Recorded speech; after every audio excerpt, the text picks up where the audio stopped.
बहुत सारे लोगों ने अपनी पत्नियां छोड़ दी, इसमें कोई दिक्कत नहीं है।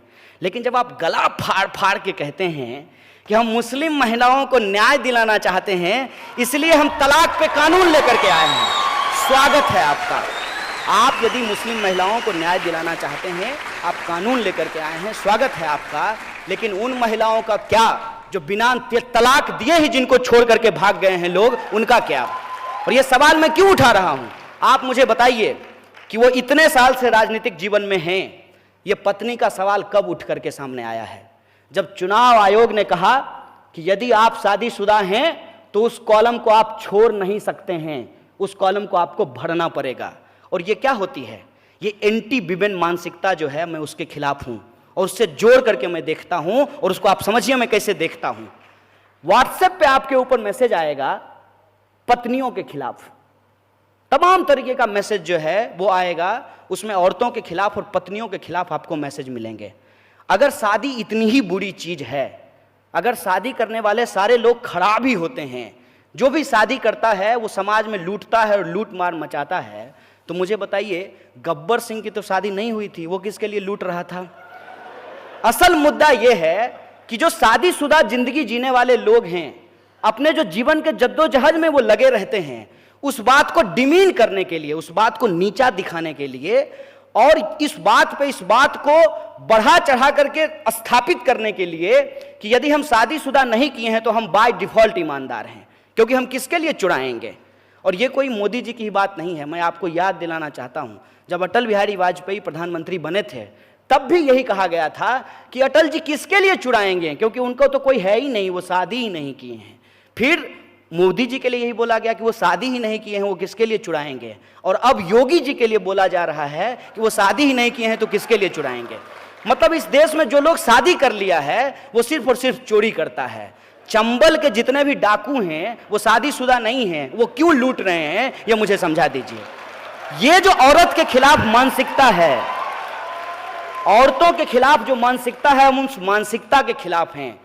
क्यों एक इंसान घर छोड़ के आधी रात को निकल रहा है, सिद्धार्थ से वो बुद्ध, गौतम बुद्ध बन सकता है, तो अगर कोई दूसरा इंसान अपने घर से अपनी बीवी को छोड़ के अगर निकला है तो उसके पर्सनल लाइफ पे, उसके let's listen to the question please, उसके व्यक्तिगत जीवन पे कटाक्ष करके आगे बढ़ने से हमें क्या फायदा होगा? आपने जो बाद में चीजें बोली वो करना सही है, वो आगे बढ़ना सही है, हम वही मानते हैं, लेकिन क्या फायदा है किसी के व्यक्तिगत जीवन पे कटाक्ष करके? उससे हम कहां तक पहुंच सकते हैं?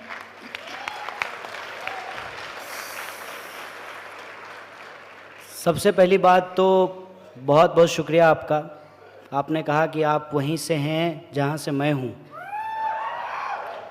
मुसाफिर हूं यारों, ना घर है ना ठिकाना। हिंदुस्तान है, कहीं के भी हो सकते हैं हम लोग, उसमें कोई दिक्कत नहीं है। ये जो बात आपने कही है कि 1 पर्सन 1 वोट 1 वैल्यू, ये मेरी बात नहीं है, ये बाबा साहब भीमराव अंबेडकर ने कहा है। और जो मूल प्रश्न है आपका कि किसी भी इंसान के व्यक्तिगत जीवन पे कटाक्ष क्यों करते हैं, बिल्कुल नहीं करना चाहिए जब तक वो जीवन व्यक्तिगत है। और वो जीवन व्यक्तिगत कैसे नहीं है ये मैं आपको बता देता हूँ। मेरी माँ है, आपकी भी माँ होगी, हम सबकी माँ है, ये कोई नई बात नहीं है।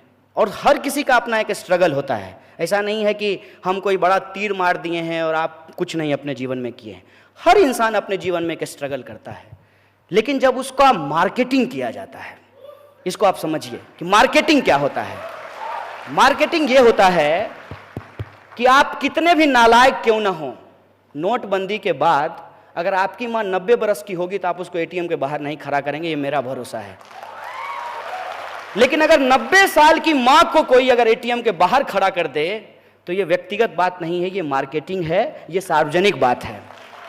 और ये सार्वजनिक बात जब है तब उसका क्रिटिसिज्म भी किया जाएगा। उस माँ को मैं नमस्कार करता हूँ, मैं अपना आदर प्रस्तुत करता हूँ उनको, उस माँ के प्रति मैं कोई कमेंट नहीं करना चाहता हूँ।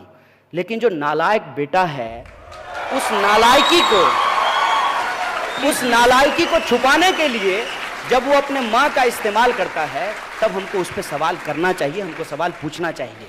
और मैं ईमानदारी से कहता हूँ, मुझे तो डर लग रहा था। मैंने एक फोटो मोदी जी का उनकी माँ के साथ देखा, हमको लगा कि कहीं ये ना पूछ रहे हो, देखो माँ राफेल के बाद मामला बहुत गर्म है, एक दिन बॉर्डर घूम के आ जाओ ना हमारे साथ। इसको आप समझिए, मुझे इस बात से दिक्कत है। बहुत सारे लोगों ने अपनी पत्नियां छोड़ दी, इसमें कोई दिक्कत नहीं है, लेकिन जब आप गला फाड़ फाड़ के कहते हैं कि हम मुस्लिम महिलाओं को न्याय दिलाना चाहते हैं, इसलिए हम तलाक पे कानून लेकर के आए हैं, स्वागत है आपका।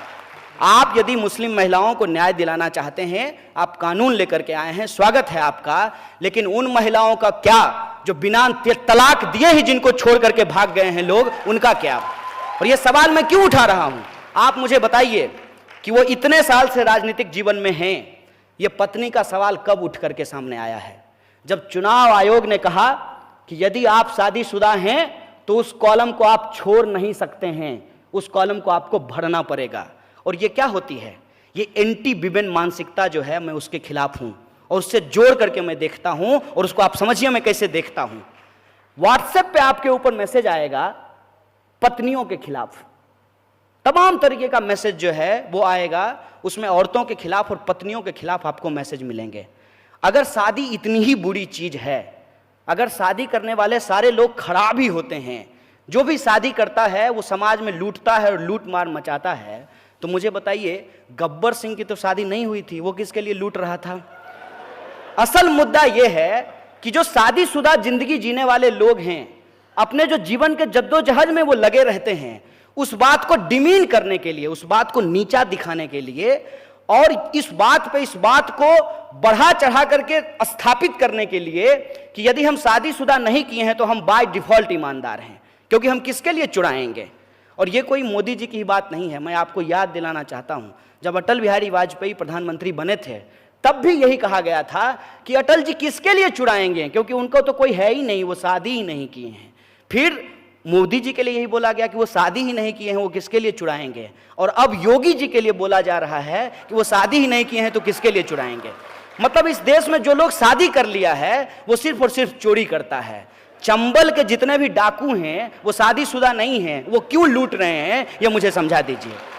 ये जो औरत के खिलाफ मानसिकता है, औरतों के खिलाफ जो मानसिकता है, हम उस मानसिकता के खिलाफ हैं।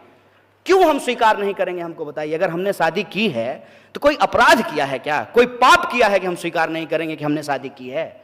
हम इसलिए छुपाते हैं ताकि वो जो हमारा मार्केटिंग है, उस मार्केटिंग का पॉइंट कम हो जाएगा। और ये जो मार्केटिंग के पॉइंट हैं, इस पॉइंट पे हमको किसी इंसान को नहीं जज करना है, हमको उस व्यक्ति के प्रधानमंत्री के बतौर क्या काम है इस पे हमको जज करना है। लेकिन बतौर प्रधानमंत्री जो वो काम नहीं किए हैं, इसी बात को डाइवर्ट करने के लिए वो माता और पत्नी के पास पहुंच जाते हैं। कौन ऐसा बेटा होता है मुझे बताइए तो, माँ का पैर छूते हुए फोटो खिंचवाता है, कैमरा लेकर के माँ से मिलने के लिए जाता है? कौन ऐसा बेटा होता है?